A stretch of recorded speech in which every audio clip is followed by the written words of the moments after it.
virtual platform. Indeed, it started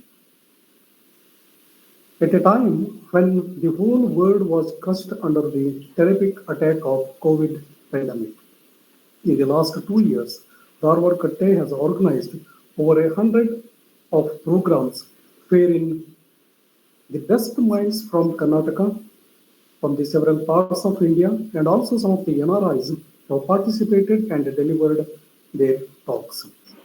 It is a political platform and open for all kinds of beliefs and thoughts. Very shortly, Darwar Katte is launching two lecture series on modern world theatre and Shakespeare. Darwar Katte also conducts programs in both and English. In this connection, today we have with us Dr. Beauty Yadav, Assistant Professor, Department of English, Banaras Hindu University, Varanasi. I welcome the President Darwar Katte, Professor Basavaraja Donur, Resistrar Central University, Varanasi. I also welcome the President Darwar Katte, Professor Basavaraja Donur, Resistrar Central University, Varanasi. I welcome the President Darwar Katte, Professor Basavaraja Donur, Resistrar Central University, Varanasi. I also welcome the President Darwar Katte, Professor Basavaraja Donur, Resistrar Central University, and also we in our Prakash, sir. I think there is some network issue with you. Can you please repeat? We Yes, sir. haven't heard anything from Yes, sir. Yes. I repeat, sir. Dharwad Katte has been organizing programs since 2 years, uh, wherein the best minds from Karnataka and several parts of India, and also some of the NRIs have joined with us. Dharwad Katte conducts programs both in Kannada and English. Shortly, we are going to launch two lecture series on modern world theatre and Shakespeare. In this connection, today we have with us Dr. Beauty Yadav, Assistant Professor, Department of English, Banaras Hindu University, Varanasi. I welcome the President Darwar Katte, Professor Basavaraj Donur, Registrar Central University of Karnataka, and also our guest speaker, Dr. Beauty Yadav.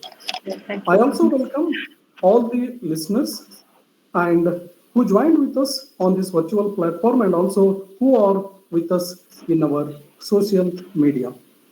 Today, Madam will be speaking on the topic Coolie Woman, an elegy of silence. Dear listeners, after the talk, the President of Dharwad Katte, Professor Basavaraj Donur sir, gives his remarks, followed by the discussions. During the talk, you can post your queries, questions in our chat box, which will be considered during the discussion. Now, over to Madam. Madam, please. Okay. Okay. So, good evening, everybody, and my special reverence and thanks to Basavraj sir, and of course, Prakash. Thank you for your invitation.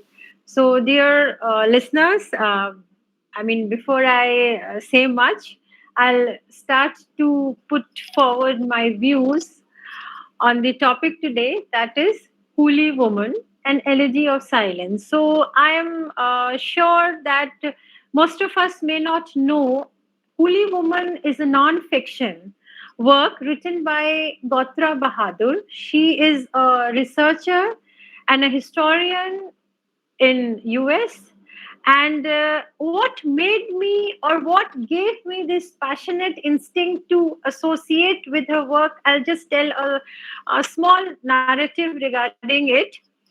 Gotra Bahadur talks about her great great grandmother Sujaria. She is the central character in this non-fiction, and in her attempt, Gotra feels quite passionate about her great great grandmother Sujaria, and I feel passionate about Gotra's work because her great great grandmother happens to belong to a village called Barhampur, and Barhampur is a place which is very near to my maternal place. So, just a few kilometers distance. So, as a reader, I got very inquisitive, very associated, emotionally attached to have some of my reflections, my viewpoints, and I wrote a research paper in context of this idea called elegy. Now, in literature, most of us as literature students are very familiar, I'm sure, with the word called elegy. Now, elegy is the minute the word comes to our mind, we tend to associate elegy with a sort of an idea which is loss. Most of the time, when we talk about elegy, we have a very inseparable association of the feelings of it with some kind of a loss. And while I was reading this work of non-fiction written by Gotra Bahadur, I realized that the loss has been very significantly, very emphatically, and very artistically has been brought forward or rather unraveled from the long buried archival storage point. So let me just make it a point, and I want to begin my debate or my viewpoint with one line, which is from another eminent writer called Adrian Rich. Adrian Rich says, silence can be a plan rigorously executed. Do not confuse it with any kind of absence. That means silence must never have any of it ever synonymously understood as something to do with absentia. No, it's something like an instinct, like a spirit, like an inbuilt tenure within you, ill-built strategy within you to have a struggling phase of your life progressively moving ahead. So let's begin. I would like to say in my very brief introduction that elegy is born on the altar of loss. Its characteristic of plaintive mourning turns dark and brooding if the losses are born in silence. Now, when you go by the innumerable case studies, they acknowledge silence as the necessary recourse in order to live and survive loss.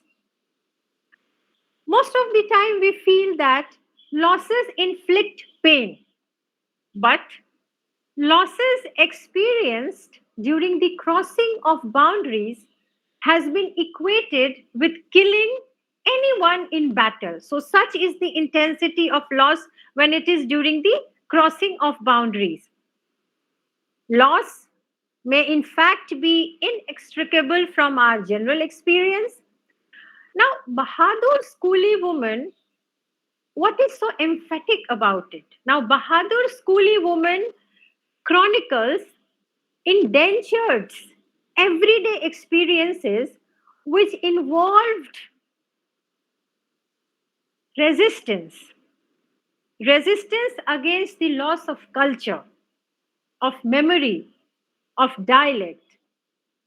Now, those of us engaged in this daily struggle against loss may also realize and feel this resonance that it is possible to have a language on many levels. We also know that it's possible for a language to resonate emotionally, even when it has been literally lost. That means a state of silence. Now, what my point is that elegy of silence is emotionally resonant. While the elegiac instinct is deep, it is deep enough to internalize silence. And interestingly, it is loud to the experiencer who is going through this experience of loss, but mute to the spectator, those of us who are around and simply become nothing but somebody who is merely looking at a person experiencing loss. Now, if I can have some critics around to say things, Kathleen Wall, in her article, quotes David Shaw to consider that the point that, I quote, the generic qualities of elegy observes death is not an experience inside life, but an event that takes place on its boundary. Every elegy sooner or later reaches the limits of language, unquote, to may have internalized silence for elegiac instinct.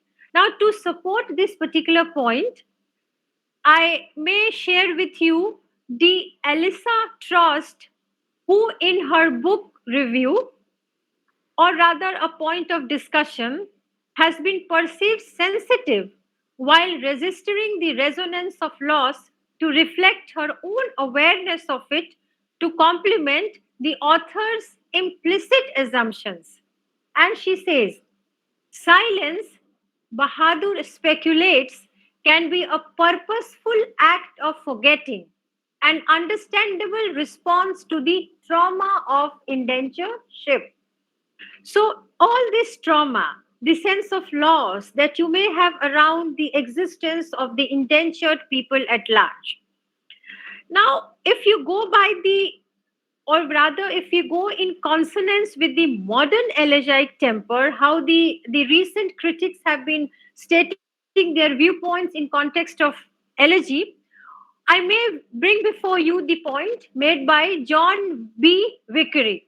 Now, John B. Vickery admits to say that 20th century possesses focus on the diversity of losses occurring in human life and a shaping of new or different elegiac responses to them to the death of the individual. The modern elegy added most of the forms of personal, intellectual, and cultural loss suffered by mankind. So there is a very inseparable association of elegy, loss, and an instinct which relates to it of the sufferer, sometimes remaining quite silent about it. So, thus, my debate basically aims to contextually focus on the diversity of losses just to evaluate the elegiac responses across time and place specific bearings really known and seen to have affected and modified elegy and elegiac responses. So there has been a lot of research to unearth these elegiac responses and their association with silence at large.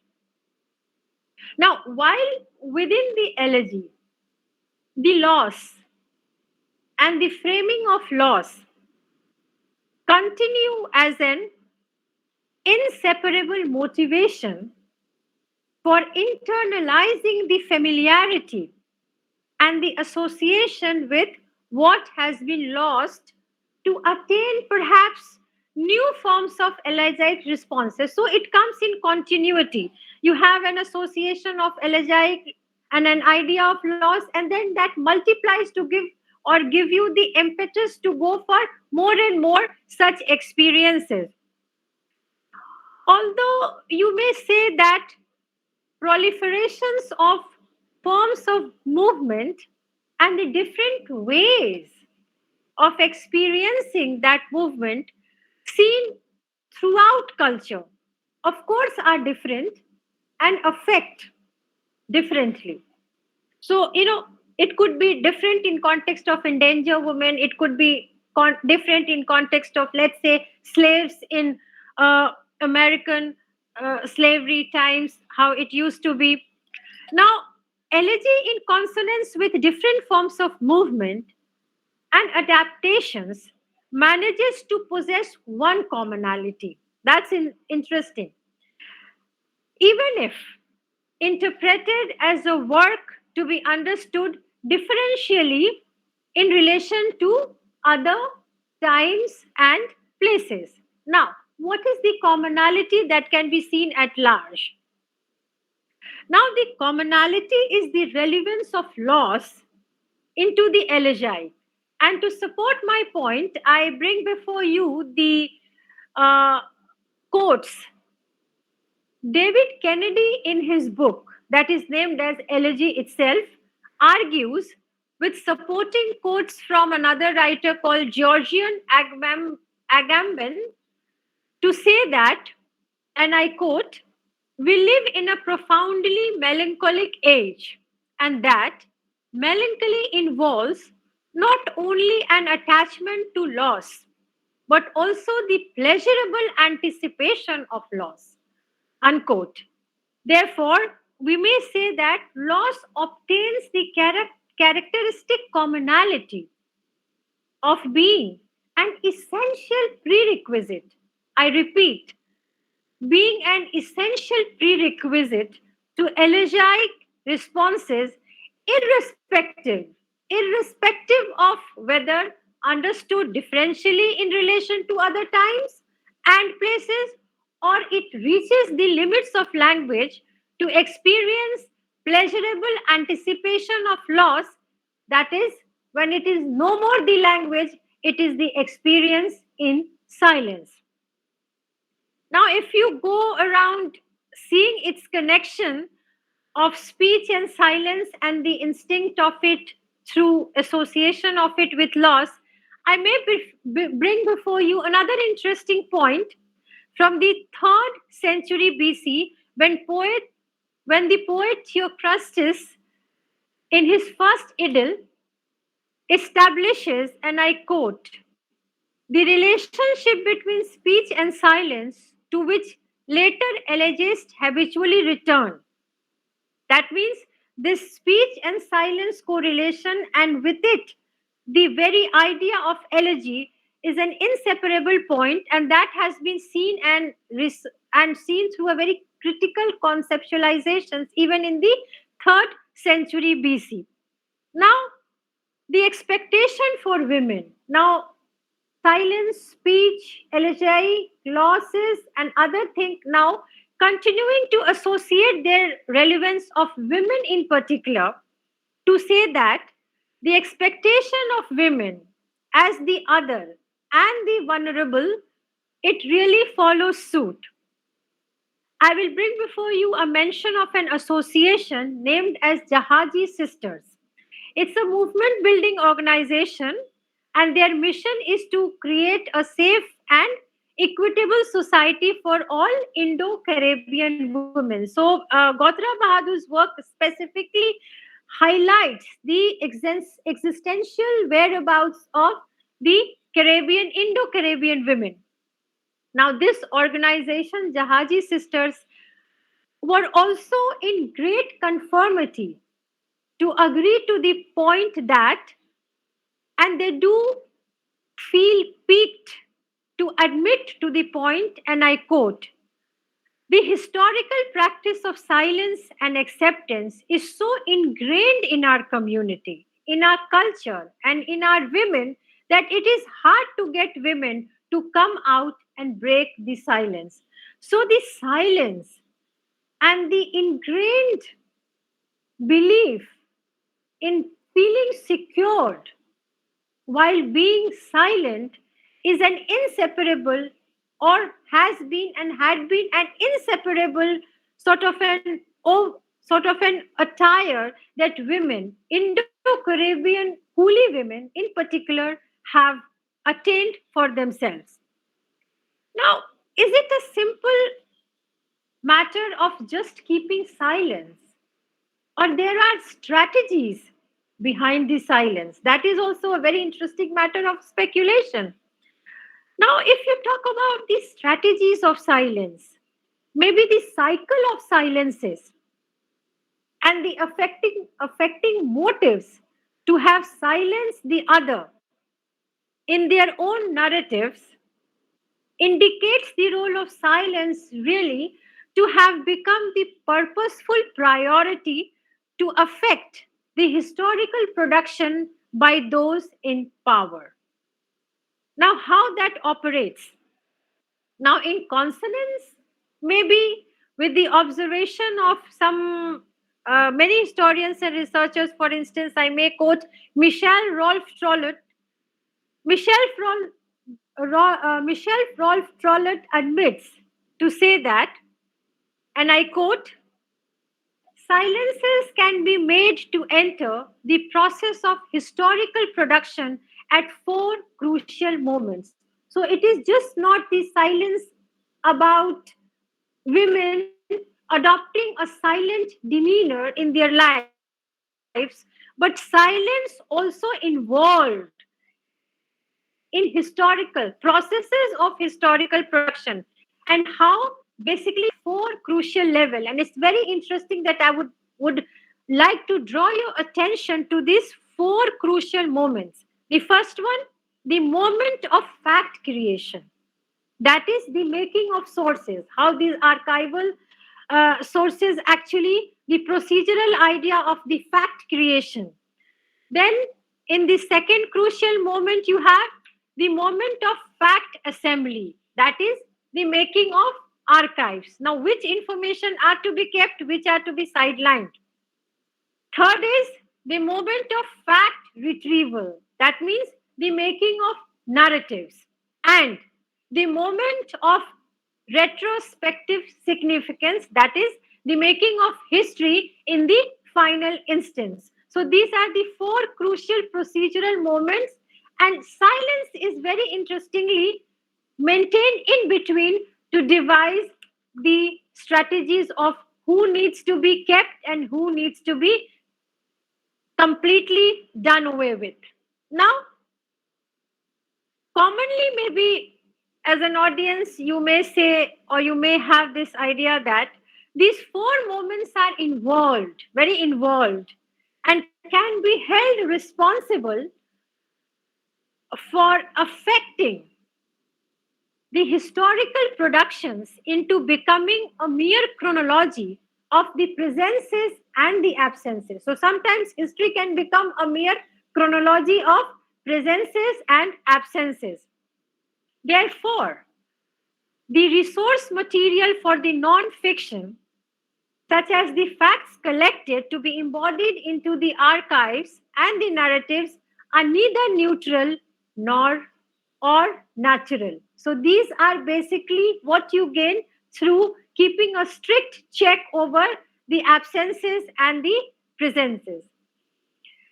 They are created, all these archival information some way or the other are created, and one of the very interesting idea that is involved is through having a very clear manipulative strategy of being in between the presences and the absences.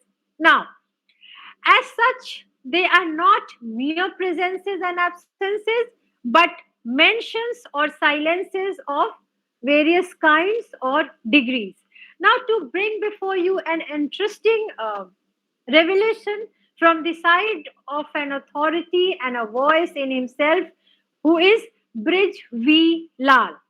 Now, Brij V. Lal is a name who is inseparably associated with Indo-Caribbean women and indentured and all the ideas to do with the coolitude and everything. So interesting what he also admits, and I quote, Gotra Bahadur probes the hidden world of these indentured women deeper than most scholars I know. There are few startling revelations, but this is not for lack of trying. The sources are silent, and women's voices in written records and oral evidence largely absent. So there are certain loopholes in between the idea that has been done away with, keeping the whole strategy under the garb of silence. Unquote. Now these words of Bridge V. Lal basically resonate with clear indications as to how the non-fiction writer really initially struggles to make sense with the traces of silences of the various kind, while this silencing is definitely an outcome of uneven power relations. So we are proceeding from the maneuvering of presences and absences to the next in line idea of uneven power relations. But even that didn't deter Bahadur, who made a tryst with silences and the silencing processes to prove herself the true inheritor of the elegy or the legacy of the elegy, where being the Bahadur, that means her name is Gotra Bahadur. So, being the Bahadur, which in Hindi basically means the brave one, for the other, that means many like her great great grandmother, Sujaria. As a researcher, non fiction writer, she has been indiscriminate to attune to a large and heterogeneous collection of silences to voice what happened to many other women like her great grandmother. Now, while unearthing the factual evidences related to her great grandmother, she came across many such women. And then she basically became a part to unearth their silences simultaneously. Now, what happened to many other women, it came to her notice, like her grandmother, from the moment they left their village through their middle passage to their reinvention and struggle in a world largely unknown to them. That means the minute they were taken to the new world beyond the seven seas. Now, in the process, the author claims her own surname anew as part of her befitting tribute to what I feel a tribute as Bahadur to another Bahadur. That means one Bahadur, she herself, she has the legacy of inheriting the surname Bahadur, and another Bahadur, her great grandmother Sujaria, who the Guyana's National Archives indicated sailed from Calcutta to Caribbean. Her great grandmother had sailed from Calcutta to Caribbean on the 29th July 1903. Now, historical productions related to indentured women had been contained and controlled, where the power play comes in, controlled by the colonial agents. And these agents had been careless as well as callous while detailing the otherwise culturally silent existence of women. And what and how they made that happen during their course of very callous sense of controlling them. Now, Coolie Women as a non-fiction attempts to sound the archived elegiac silence and the silenced elegy, those that were really made to be remained under the layer of silence to compensate. This book also somehow presents its identity and its effort somewhere like an idea to compensate for the loss of ties or the lives of women and minors rooted from India to the West Indies and Caribbean region in one century and Guyana to the United States in the next one. As it has been seen, the elegists have been concerned that the writing out of loss does not distance the deceased even further, but turns loss into something of use for the survivor. That means if you bring alive the elegiac responses, it does not keep you aloof from you being as a deceased soul. Rather, it makes an effort on your behalf to reunite you as the survivor. Now, the assemblage of anecdotal vignettes commemorates the courage of coolie women to testify how silence had willed survivance. That means silence is just not silence. It is a strength that had given immense amount of willpower to, to let the people survive. And how? It foregrounds the relevance of loss for survivors and deceased. Now, in my debate, which is text centric, I attempt to explore simultaneously how silence, even though regularly overlooked, we have this tendency to overlook silence, regularly overlooked or often abused in rhetorical strategies to mean maybe anything from narrative obliqueness to deconstructive absent, had been estimated a necessary precondition of these strategies. I again repeat, silence had been seen as a necessary precondition of the strategies women devised to survive indentureship.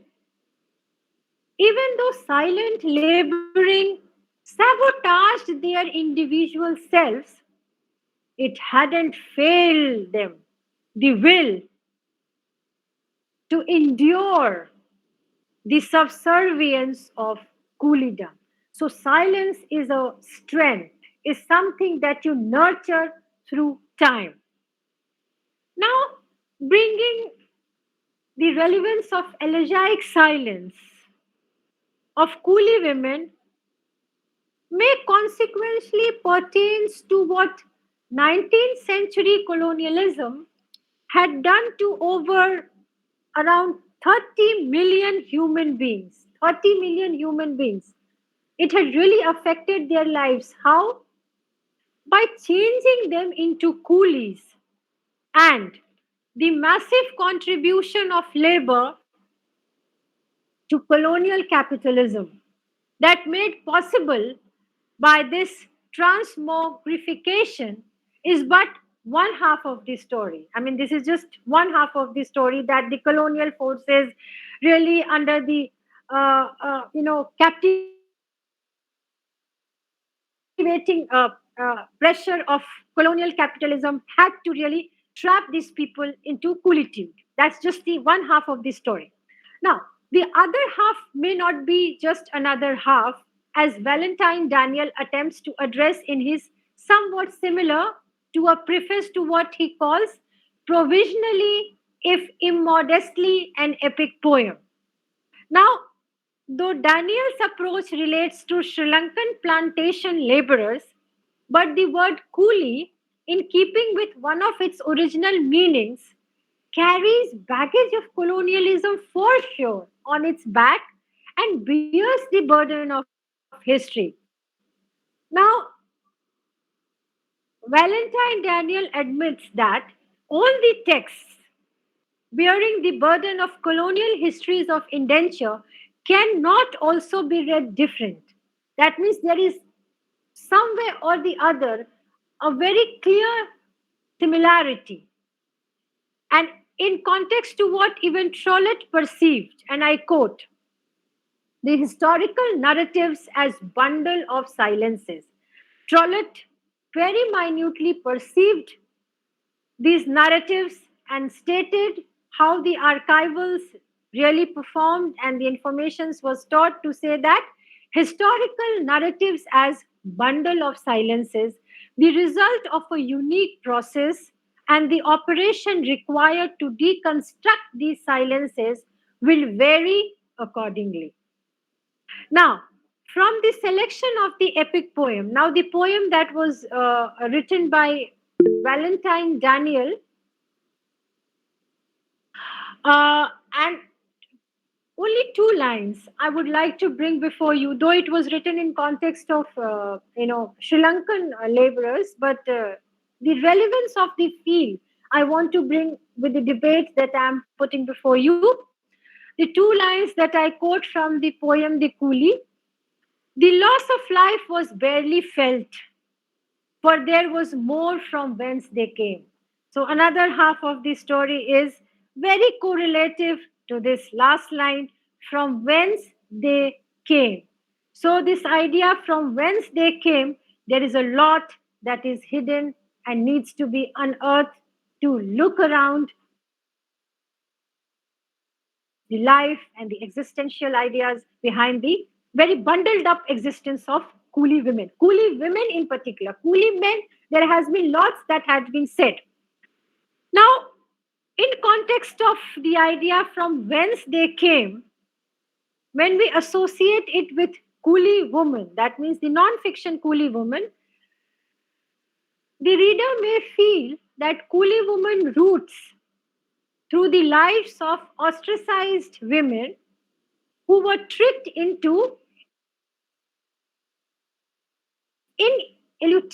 ineluctable routes by the recruiters who, according to widespread belief, did not inform. They misinformed to ensnare women because the immigration agencies paid higher bounties for female recruits.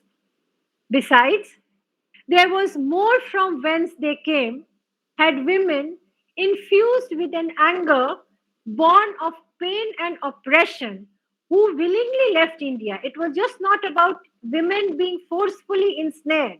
There were also women who got fed up or who were very peaked. They were very angry due to the pain that was inflicted from their own people, from their own countrymen, and who just to get rid of the oppression left India unaccompanied by men. Now, amidst these two, that whether they were ensnared or whether they willingly left India unaccompanied by men, there were still many who took to sail in silence and opted silence as a strategy because they had secrets to keep. Interesting. It's also possible to some extent, maybe, for some individual, silence became a ploy to cope with the losses incurred. So a situation could be any. Mostly it was seen that silence became a ploy, and it was a ploy merely to cope with the losses incurred. As a deeply researched nonfiction, I would say that Coolie Women underscores the making of Coolie women as complex and maneuvering to have penalized women with complete severance of ties with the motherland. So, what went different in context of women? The one thing that was different was that they were just the people to whom they may have had the warmth that they belonged to them. They really severed all their ties, and in course of that, all the ties were severed from their motherland as well. Now, in another writer's book, Isabel Allen's work book called Of Love and Shadows, there is a very interesting line that I would wish to bring before you is, and I quote from her book, a character wrecked by tragedy has been described to say she had forgotten nothing. She simply did not want to burden herself with ancient woes, and for that reason, she never mentioned them, nullifying them through silence. Unquote. So, to nullify pain through silence, or to nullify woes due to loss incurred through silence. That is one of the recourse, even stated quite uh, emphatically by Isabel Allens. Now, to add to her point, woes can be nullified through silence, agreed, but women became coolies at the cost of their nullification through silence. This is the point that holds larger attention or demands larger attention is that woes can be nullified through silence, agreed. But women became coolies at the cost of their nullification through silence. Firstly, and how was it really done? Firstly, women, as explained, were not known persons at the time to cross the Kala Pani, that is the dark waters of Indian Ocean, and therefore to lose caste according to the strictures of Hinduism. They were completely done away with from their uh, clans and the families, the caste system to which they may have belonged. Secondly, what was another loss? As mentioned by Gotra Bahadur too in her Coolie Women, quite cultural also, sacral detachment with the earth that held their navel string. You know, when the baby is born, you have that navel string that is cut and separated. So a part of it is buried in the earth as a token, as a symbolic idea of association of the identity of the born with the mother earth. So that held their navel string, widened and deepened the gap between them and their past. So once they left India, they may have, they may not have inferred the loss, the loss that they will never be able to return again to bury the navel string of their future generation, the babies who may have been born. So that tie was completely done away with. Their descendants would continue to bury the umbilical cords of their children whenever born, they, whereas coolie women had to bear deprivation for the same. So, this was one of the very peaking, painful sense of disassociation with their motherland. Now, thus the text centric assessment of coolie women infers women to have become inexistent identities, and what is inexistent has really no right to show itself. Even in the order of speech, where its inexistence is declared, and that which one must keep silent about is banished from reality as a thing tabooed above all else. Now, this was stated by Michel Foucault in The Will to Knowledge. In the work The Will to Knowledge, Michel Foucault very emphatically states that in the order of speech, where its inexistence is declared, and that which must keep silent about is banished from reality as the thing tabooed above all else. So you want to banish somebody completely. You have the existence of that particular identity as tabooed existence. Now, thus, the tabooed existence of coolie women, no, nobody wanted to talk about in the villages, because once you have the women of your family maybe trapped by some colonial forces, agents, or maybe she was willingly leaving her motherland unaccompanied by any men. How could any family bear this stigma? I mean, this stigma basically unfolds and multiplies generations ahead. People might be found talking into these villages for generations ahead to say, so and so's daughter ran away. She has got no traces of her existence where she ran away. So this is an unthinkable idea when it comes to women in particular, and this is the taboo. This is the stigma that the family cannot ever live with it. So, this painful existence of that family living with the taboo is carried forward when it is the tabooed existence of coolie women. Elegy somehow became an antidote to suffering through the elegizing of the very self, attempting to stand its ground in a world gone really awry. Formidable endurance gained through aesthetic self consciousness, maybe with the relationship between the generative processes of elegy and the lived experiences of losing, could sometimes, it has been realized, could wield enormous courage to to bear suffering of elegiac silence. So there is a lot of courage that is found to have been there building in you while you are suffering this elegiac silence. Elegiac silence because the loss is resonant.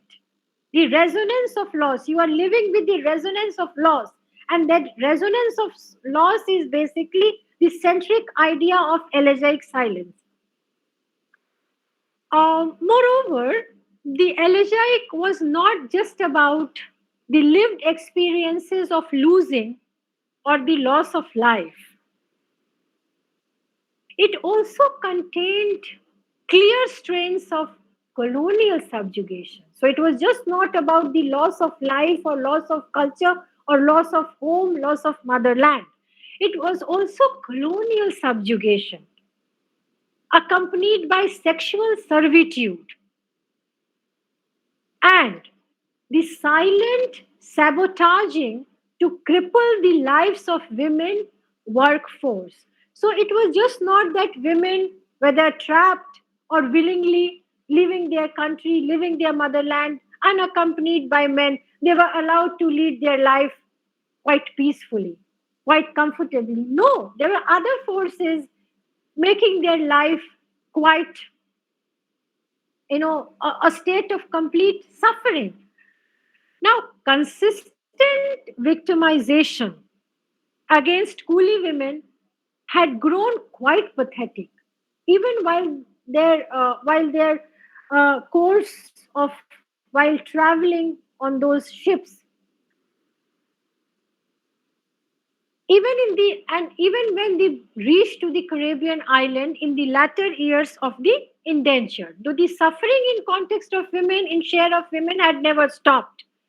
Women were brutally pushed out of the paid workforce to balance the burden of economic inequality or to suffer intimate partner homicide or ultimately submit themselves to an alarming rise of wife murders.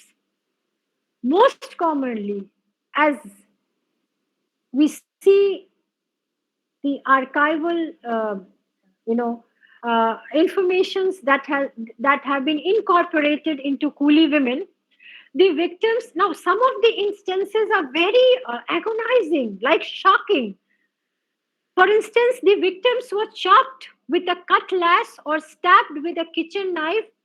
In one of the reports, it says in Trinidad and Tobago, at least 150 men of all ethnicities killed their intimate partners between 1990 and 2006, and the statistics indicate a steady increase over that period. So the newspaper had been publishing these news, and those newspapers published informations had been put in her text to substantiate this sabotaged identity of women. Coolie women, as they were called sometimes, had to pursue unending mutilation. But the challenges seem to be multiplying from whence they came. That means since the time they left their motherland, it was the initiation of another share of long and long ingrained series of suffering. Now, was it because the indentured were as much agents as they were victims and silent witnesses to unfolding history? Sexuality, I repeat, sexuality, initially a degree of leverage, often became the reason for a number of fatal atrocities on coolie women. Elegiac silence regarding the existence of coolie women within the broader framework of indentured history has no records related to women on deathbeds, giving birth, losing children, going mad, being driven to suicide, engaging in infanticide, rejecting or being rejected by shipboard husbands. So there were many such incidences, and there are no any written substantive records regarding their numbers, their identity, and the whereabouts of these women. There were hundreds of them, maybe thousands of them. Admittedly, maybe the reports present maybe psyches aboard ship at their most array, since they typically only mentioned reports typically only mentioned a migrant when something had gone wrong. So there was something very substantive and very glaring about them. Then it was made into, or it was basically admitted to have in records. Undoubtedly, innumerable lives of unaccounted women had been buried in silence. So many who just died in while they were pregnant, maybe 6 months, 7 months, no traces about their uh, their names and whereabouts and how they died, what happened to them. They were simply done away with by the colonial agents. Now, even though the British had really severed the indentured from their country, their caste, their notion, or maybe severed their ties from their kin, imperial officials had created the conditions for violence against women through unnatural gender roles. So, the women lives were very, very, pathetically made to get waste away. They were wasting away the lives of these women, and the reason of it was the reason of unnatural gender roles. Now, it cannot be that the colonial policy and practice could manage it all by itself, really, without the callous denial of those Coolie women had shared their sacral attachment with. So it was both ways. Women were trapped. Since the sea passage equated with Kalapani, it figured large in argument of the anti-migration lobby. There's a lobby which is anti-migration lobby, and they leave no stone unturned to accuse these women for innumerable reasons that why should one remain silent about their existence. Now, its symbolic association separated women from family and drove them away from their land. The objection was specifically regarding the freedom of movement these women had exercised as indentured laborers. The special mobility of these women implicitly signified ambivalences of identity, messing up gendered politics of belonging, which had wiped out the hope for home. So this lobby had accused them, stigmatized them, made them so much unworthy of return, and also unworthy, and had wiped out the hope of them returning back to their homes. Now, the elegiac silence draws sustenance also from two main narratives. One is of escape and the other of kidnap. Now, as the memoirist attempts to write about them, now she gets into the details about it to exemplify the relevance and reification of silence operative in enticing women to leave, even though to leave was to cross the Kala Pani. The dark waters, as was said and believed during those times. Leaving for Coolie women meant leaving behind a past and an escape from questions about her past. Leaving behind her past and from questions about the past. They may have hidden the past, but they could not disavow it completely. While the colonial modernity, in a way, viewed emigration as yet another way that they could free Indian women from the most barbaric elements of heathen culture like sati and child marriage. So, colonial agents, colonial modernity, they were continuously patting their backs. They were continuously taking uh, you know, the uh, the the congratulatory remarks in context of their being so modern in their approach to say that they got these women free from the heathen culture and heathen culture like sati and child marriage. But the escape had proven a short term relief, whatever it was.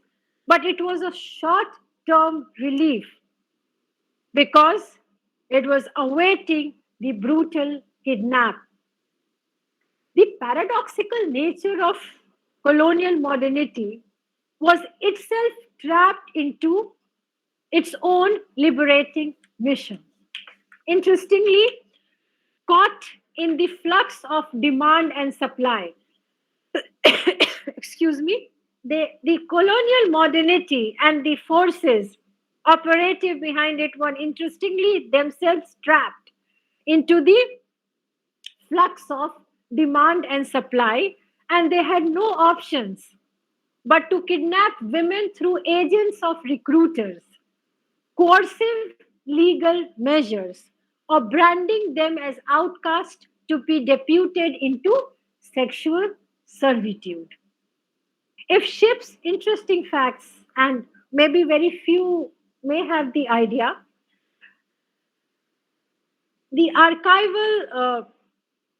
unearthing the archival silences, it came to the light, and Gotra Bahadur has brought it very emphatically in her book to say if ships sailing to Guyana could not sail unless there were 40 women for every 100 men among the coolies. That means it was a state of compulsion to have coolie, have women also, along with the men taken as indentured laborers.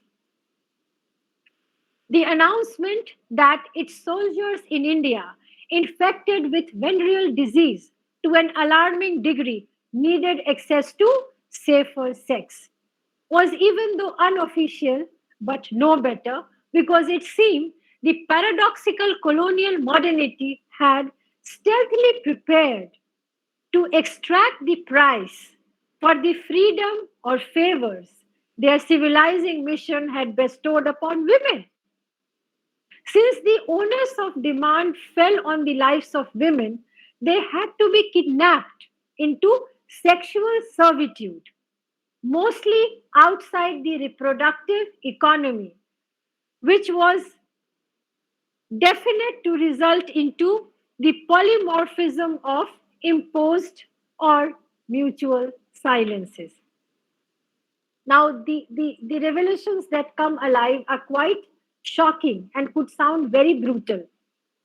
Now, women as coolies or coolie women were trapped and tricked to be tamed into sexual servitude by the appropriating mission in the name of modernization.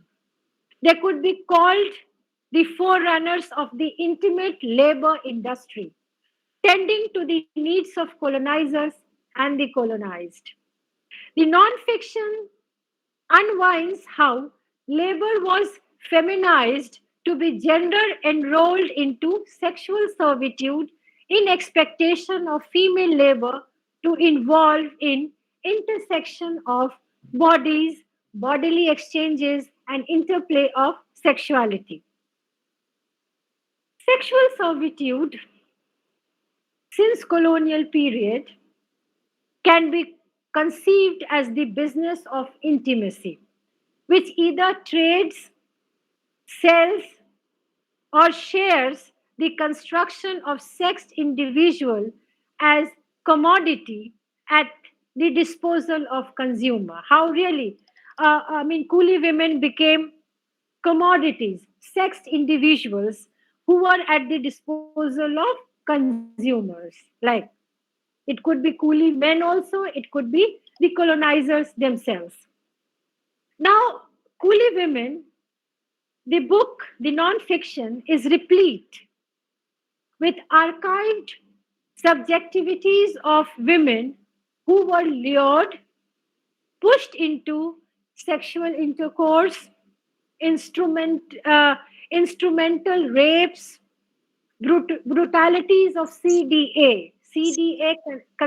stands for ನೋಡಿ Varanasi Contagious ತೆಗೆದಕ್ಕೆ Disease Act. Varanasi ಕಸರ Mutilation of city body parts to meeting exhaust the list of gendered exploitation.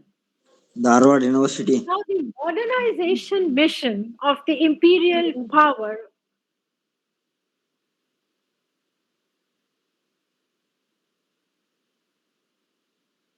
has been ultimately phenomenal, really gendered laboring. Because the cane, remember the sugar cane, the sugar plantation, the cane that once was planters' gold was in crisis. How? Because the men were in demand and need of sexual servitude from the side of coolie women. In sheer desperation to secure the trade, women were randomly picked as the parasites into the service of sex, culturally endorsed as the second sex and the silent sex. Women were bereft, as you may have been seeing also, experiencing also. Women were bereft to have become the needy other for the male in order to gain human dignity, to eat, to enjoy life, to procreate. It is through the service of sex that she gets these benefits. So, even for her day to day needs, she had no option, but she needed to surrender, succumb to the expected servitude as a sex labor. It is through the service of sex that she gets these benefits, was conceived instrumental by the colonial powers who tactfully deployed women into predatory practices of gendered laboring. Now, did the gender division of labor compel the racial epithet coolie to voice loud against the silence existence of women? Is the million-dollar question. Now, the reports of potential growth may have established women feeling liberated through enduring sexual servitude, but it was the formidable endurance to win over circumstances that silent submission, again, silent submission to the gendered occupation of indentured laborship of the Clyde, that this ship largely where her great grandmother had been taken as an indentured labor. Now, Coolie women suffered elegiac silence to contain elements of elegy derived in silence. Now, to go deeper within how I wish and was a researcher willing to perceive the silenced elegy, I shall be deliberating a little more on that. Now, silence shelters secrecy. Uh, I'm sharing the ideas from Irwin Levin's article named Silence, Memory, and Migration. In that, it was very emphatically stated, and I quote: silence shelters secrecy, and secrecy shelters for power to impose the knowing as well as the hiding in the process of silencing the realities. Since the phenomenon of silence has similarity to two other phenomena, that is, secrets and taboo. Again, even Aaron Levin brings forward this idea of secrets and taboos under the idea how silence gets shelters it. Power contains through. Power contains through taboo and plays the alternative of secrecy to silence those it chooses to dominate. Because power is tolerable only on condition that it masks a substantial part of itself. Its success is proportional to its ability to hide its own mechanisms. And since for it, secrecy is not in the nature of an abuse, it is indispensable to its operation. So, secrecy again becomes an indispensable as power operates. Now, mechanisms of colonial power had continued mutilation of coolie women through lenses tinted by, of course, capitalism, racism, sexism, and self interest. Self interest was the larger than life idea there. A substantial part of colonial extremities, if one can think regarding that, were masked to underplay the collateral damage that had been seen to begin on the voyage itself while the women were being deported. I would wish to quote a few lines from the text. Curtain of his bunk, with Sirdar supposedly on the guard at the hatchway.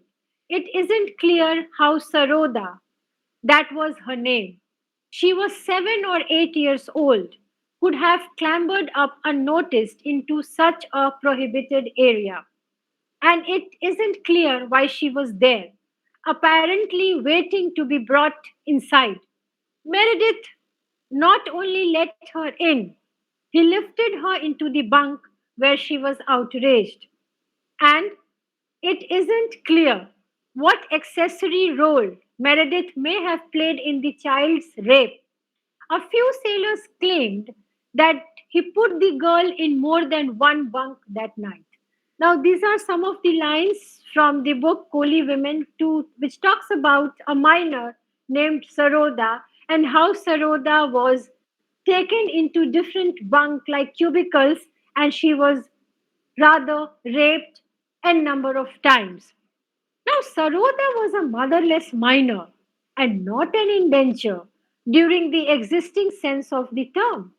She was randomly picked for multiple rape by multiple people as her share of sexual servitude on board with the coolies. But her wages had been denied to her.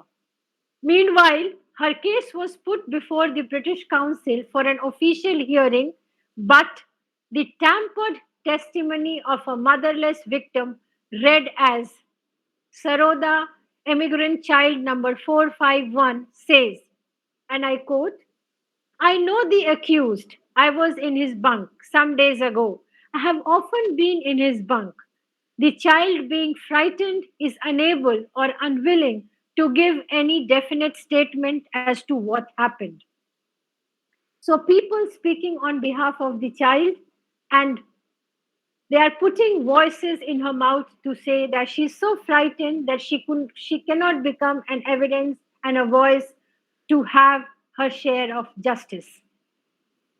The imposition of colonial secrecy to power had really silenced Saroda to impose the hiding of brutal realities of molestation and multiple rape of a minor on board.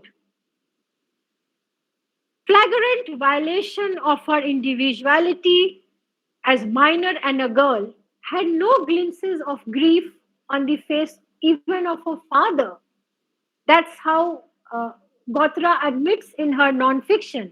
He instead claimed ignorance to partially support the silence, sheltering the secrecy of reason as to say, and I quote, why was no one pushed after the consul took evidence in Suriname, or at least after the ship reached Guyana, its final destination and a British colony?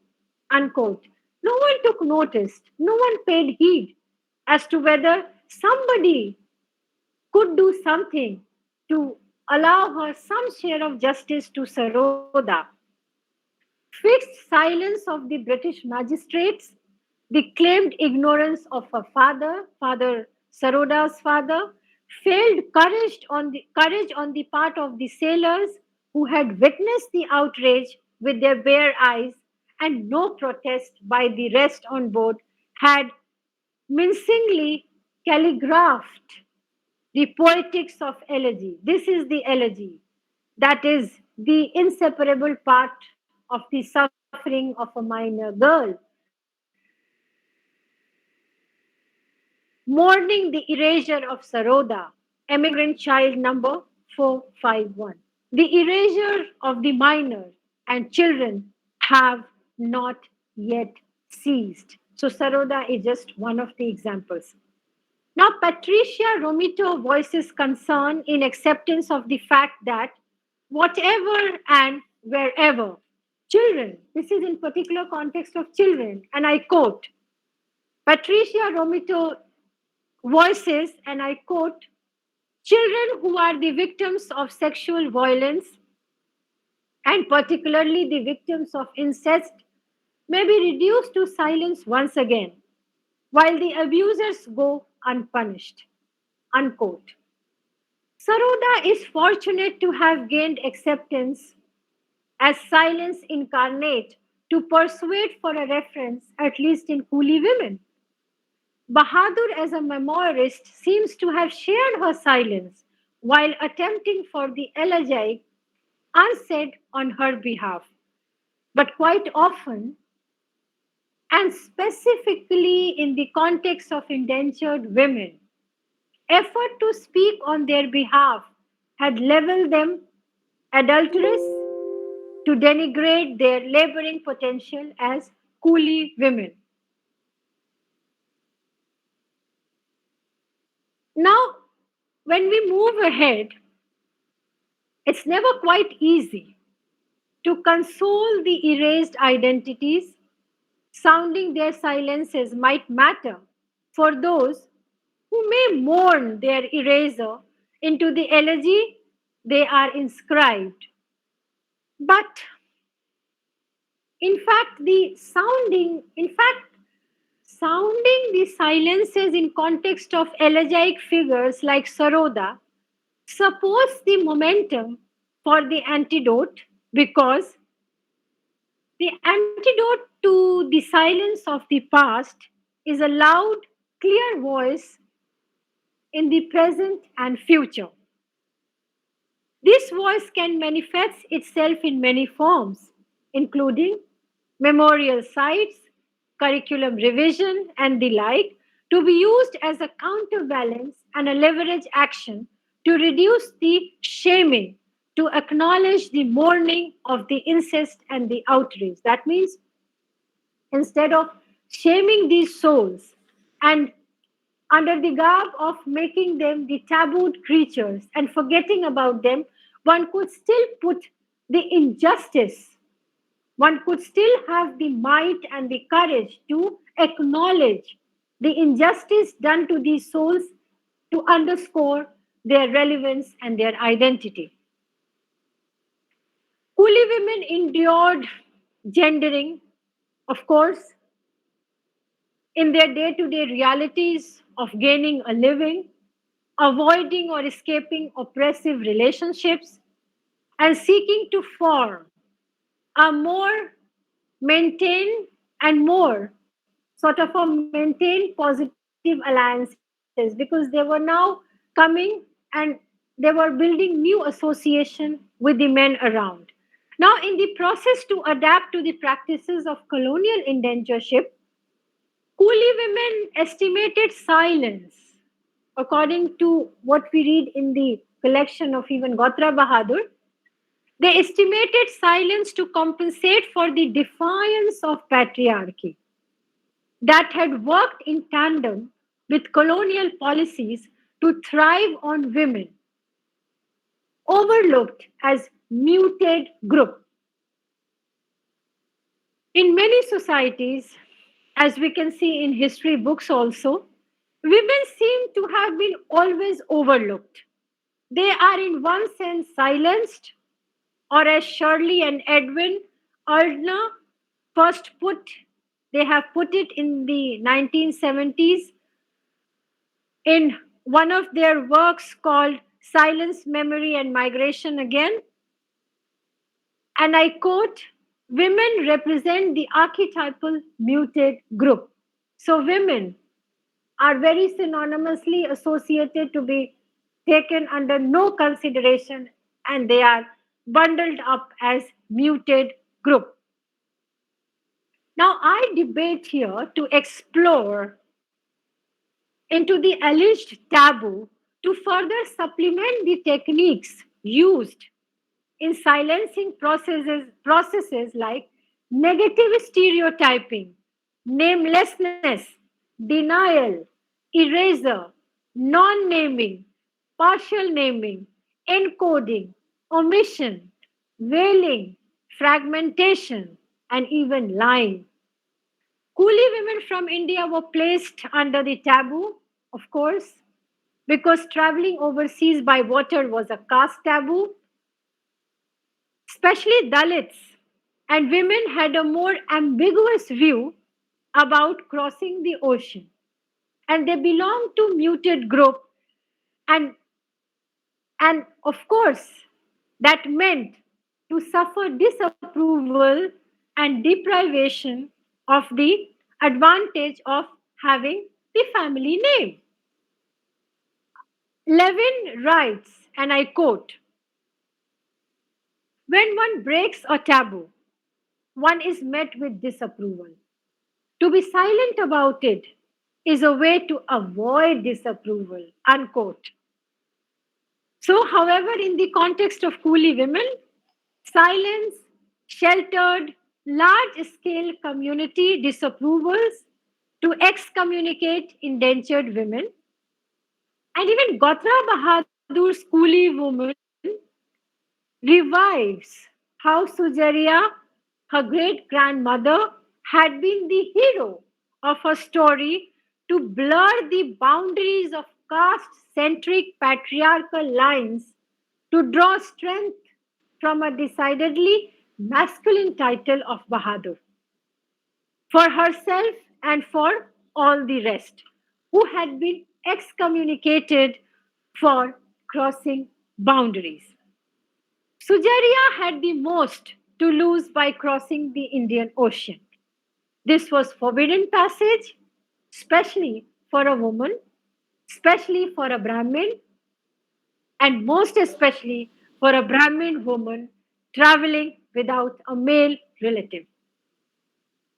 If Sujaria was sure to have been excommunicated, and the train of silence ferried her as hapless and helpless, then what has helped her? The societal perception during those days? On this level, it was nothing but her silence from within her, which accompanied her.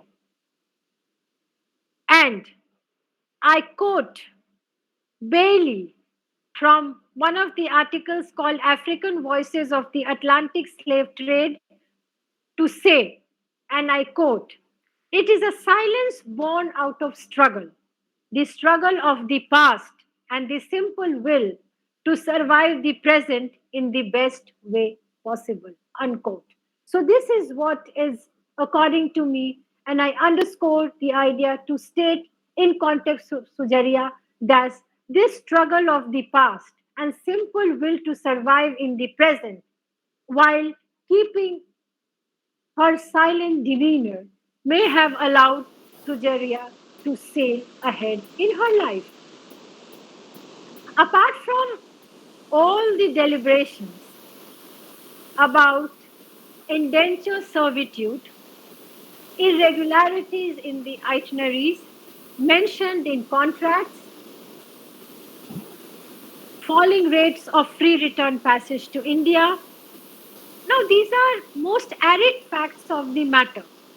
But the coverage regarding the indenture is still meager, and especially in context of women, it's all the more meager. And there is even less about the particularities of indentured for women. This is the burden the burden of Gotra Bahadur's Coolie women.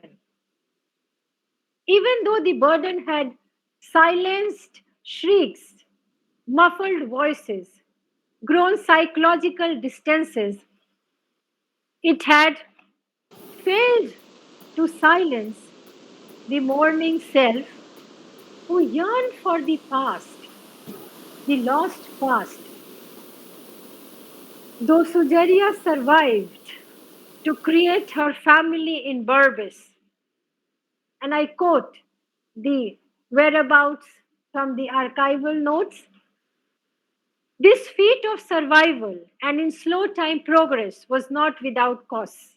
When she endured husband's beatings and his silencing cries of chup, his attempts to control her charisma and speaking will, did she ever doubt it was worth it to suffer dutifully, to preserve family in a form of self sacrifice? Much I had as an immigrant child, Sujaria had to tread between inside and outside. She had receded from the public sphere of the plantation to the more private sphere of the home and the village. Each delivered its own set of licks and each required its own brand of forbearance.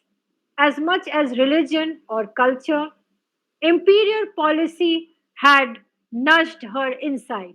For this too had been a disfigurement of indenture, the complicity of women in their own fates. So there is a word here, silencing cries of chup. Now, chup may not be so easy for you. Chup is a very strong word to silence you in Hindi. So, chup is not or could not be just a mere word. It was a chup which had a very authoritative, patriarchal, oppressive way of making the women endure everything in silence. Sujaria endured the complicity of her fate too to stand her ground. The Madam, silencing cries of Chup, yes. shall we take discussion? You can speak for another few minutes and we shall take the discussion, madam. Should I shorten down few Yes, madam. points? Please, madam. Please. Okay. So I would want to say here that not only in context of Sujaria, there were millions of women who, even though were silent and were silenced under the oppressive idea of patriarchy doing the rounds, Sujaria was not only fortunate. She could have perils of the newer ties through her poised exterior and silence, but there were a few on off the record who could struggle like her. So everybody couldn't remain silent and struggle like Sujaria. There were many who just were too outrageous to voice their concern and wanted to, do away with the silence. So Lakshminia, Pinky, Indramati, who were reduced to silence to be buried into their graves. So once you offended the forces who were in constant uh, operative way of keeping you silent, and if you really went against their way of making you remain silent, the women were not left at their own disposal. Rather, they were brutally silenced into their graves. And there were n number of cases which were not recorded by the British, by the colonial agents, and thus the women had simply no whereabouts regarding their existence. So, this was a very elegiac instinct of how women were brutally, done away with, and there has been no records regarding their survival. So, do I have 5 minutes? How much time do I have? Yes, madam. How much time do I have? I will accordingly summarize my points. Madam, 3 to 4 minutes. 3 to 4 minutes. Okay. So,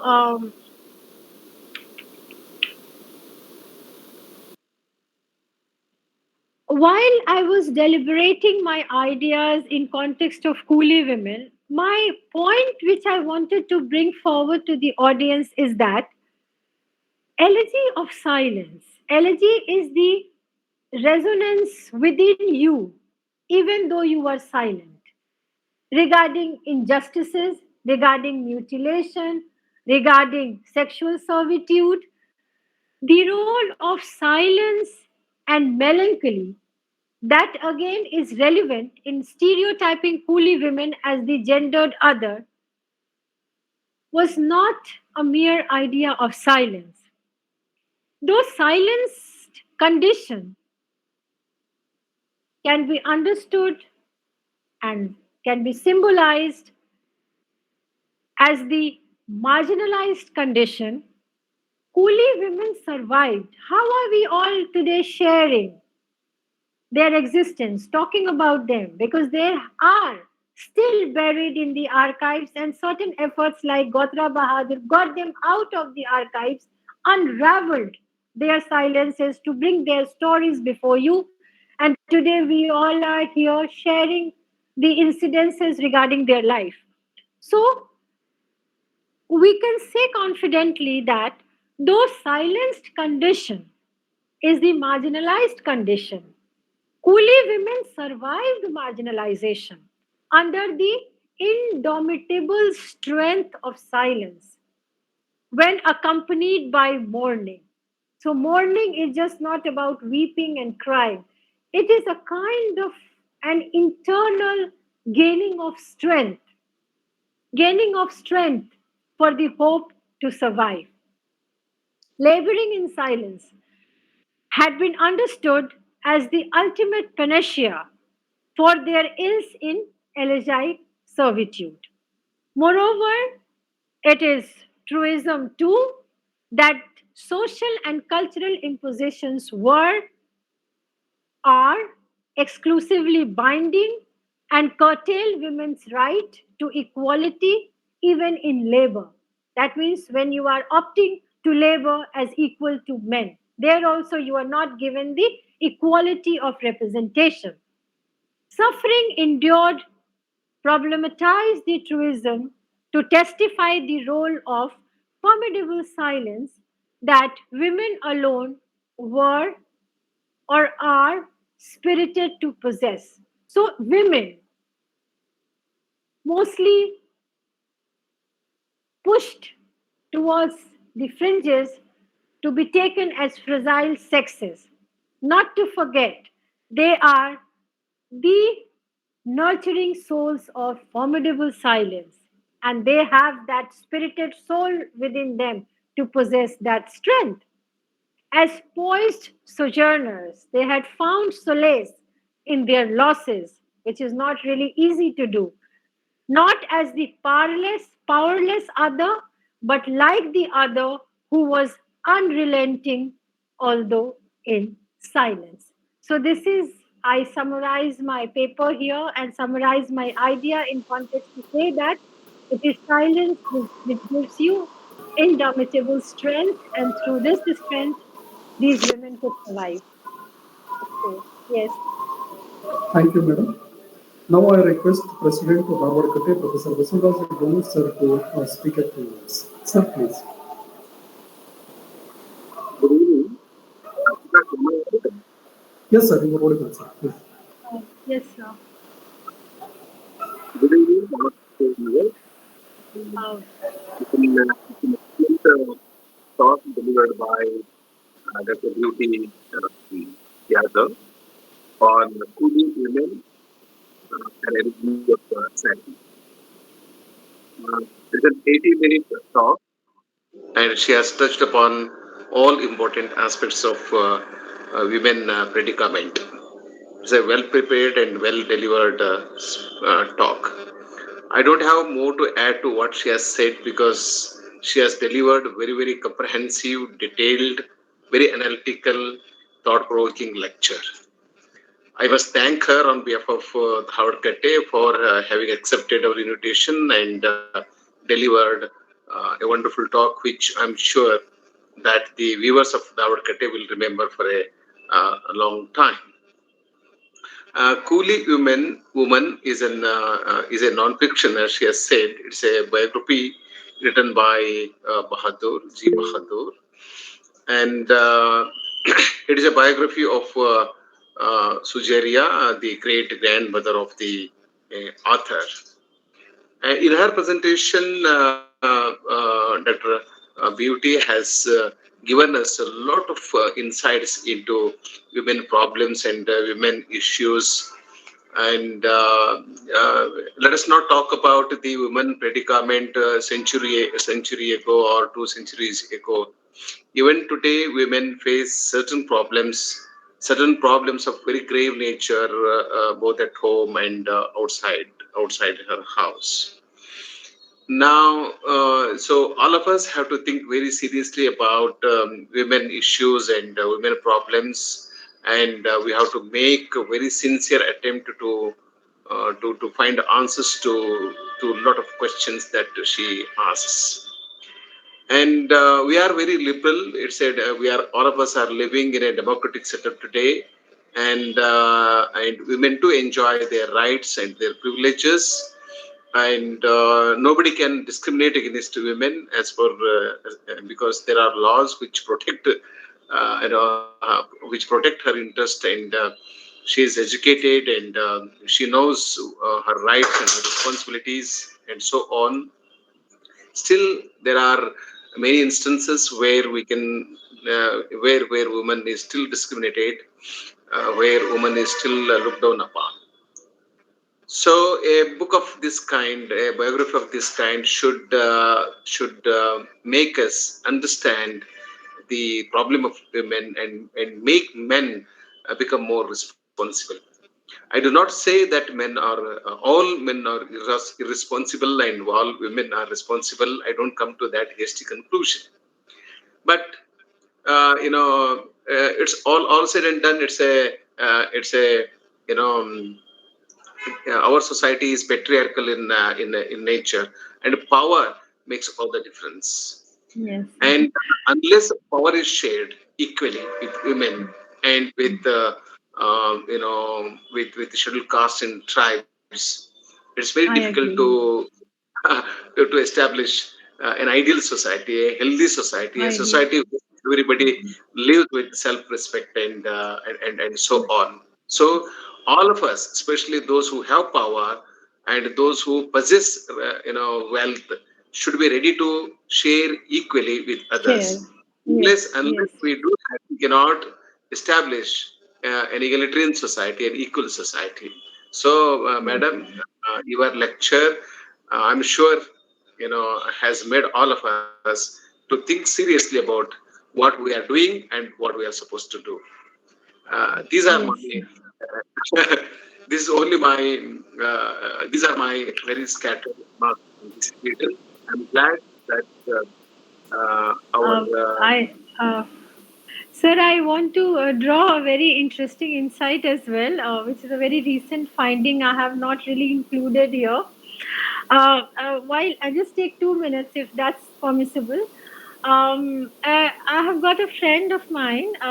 He's an associate professor here, Dr. Ashutosh Kumar, and his area of expertise. Actually, this is not my area of expertise. I just happen to cherish emotional bondage also with this book, so I happen to go a little deeper into it.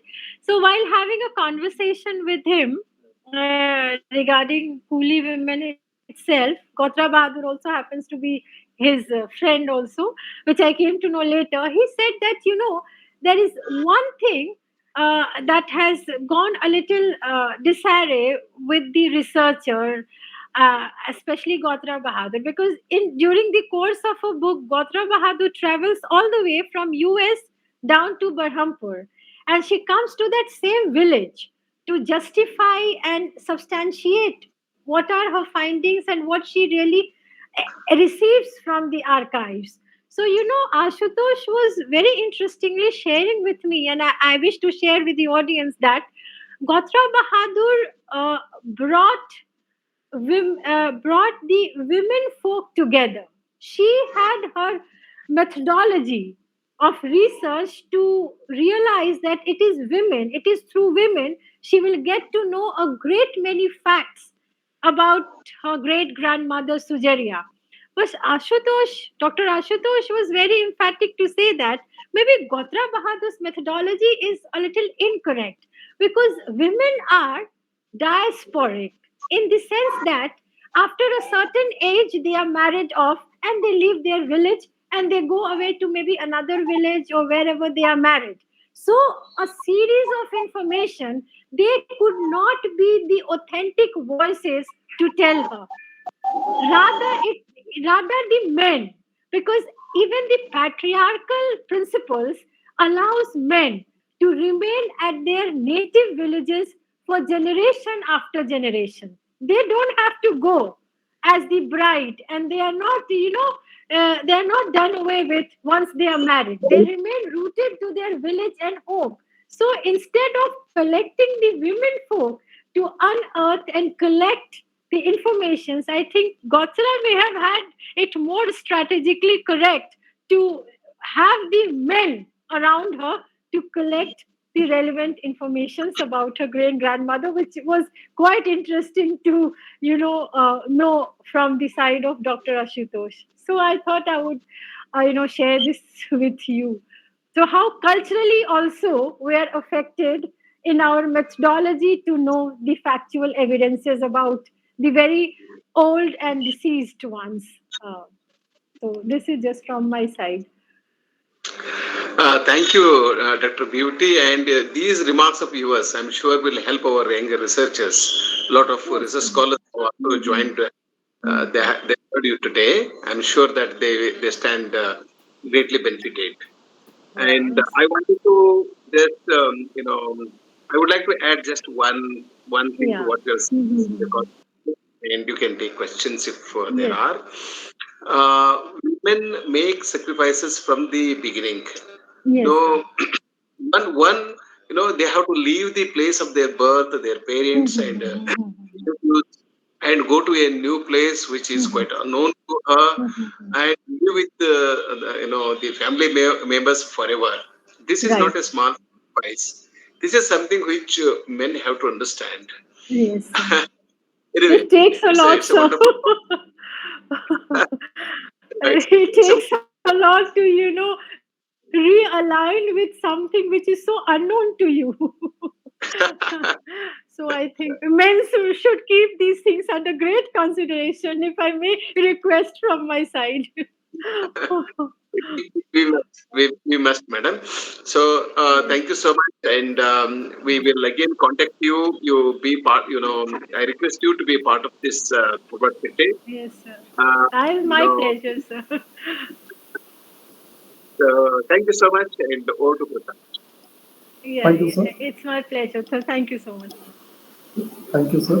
Now the session is open for discussion. Okay, sir.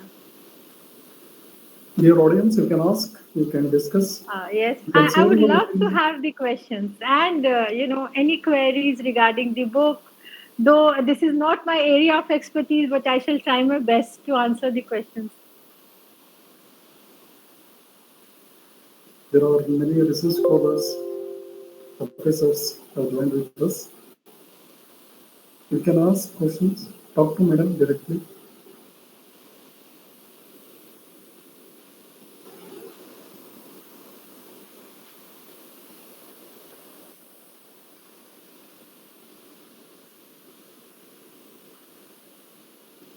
We have so many appreciations in our chat box and also on our social media platform, channel, Facebook, Instagram. We have more than 100 of appreciations. Now you can talk to madam also here. Anybody? And you can contact me whenever you come to Varanasi. My details are with Prakash ji. So I would be humbled to receive you here in Varanasi, as in when you come down to this place. And I'll try my best to help you out with the whereabouts if you need any support from my side. So this is what I can say from my side from Varanasi here. And Thank you. in the messages box, I can see Anamika. Anamika has thanked me. So thank you so much, Anamika. Thank you so much, and ma'am. and I feel very delighted to receive your remarks about my session. So thank you so much once again. Thank you so And much. Thank you. You and can any one of you, if you do come down to Varanasi again, I'm telling you, I'm here. I'm here. I shall do my best to support you. Anytime you come, don't feel very alienated while being here in Varanasi. Especially Prakash ji, if you're coming down here, please let me know. Okay? no, no, thank you. Dear audience, you can also use our social media platform to discuss with Madam and also share your opinions and queries. Before I call it today, I thank President Dharwad Katte and the Registrar Central University of Karnataka, Professor Basavaraj Donu sir, who is the backbone of all these events, who makes it possible to reach each and every event to you.